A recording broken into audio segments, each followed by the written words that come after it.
Breaking news.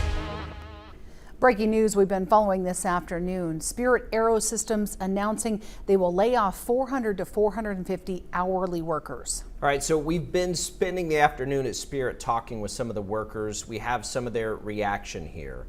As this is a massive story, we know for the local economy, Spirit workers have been reluctant to talk, but that's not surprising when you asked them about what they've heard about the layoffs. Our reporters are saying the response has been that they received every worker was nothing, no advance here. An email from the company, the only communication workers say they've received so far. Now, it said in part, due to high inventory levels, we must slow down operations to align our workforce with the needs of customers.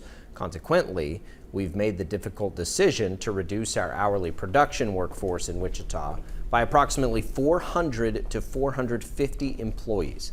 Currently no word on which of those employees or when they will be notified. One worker that we spoke with today said, while it's concerning that he has not heard from management, he's trying not to worry too much right now.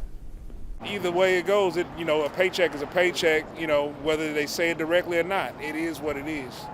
But at the end of the day, we don't worry about what we can't control. The local machinists union released this statement after getting word of the layoffs. Quote, the International Association of Machinists and Aerospace Workers expressed deep concern regarding Spirit AeroSystems' announcement of a reduction in force at its Wichita manufacturing facility. We stand with all who could be impacted, especially our members and their families. The only official statement Spirit's released regarding the layoffs mentions that the company will implement the transition in as compassionate a manner, it says, as possible.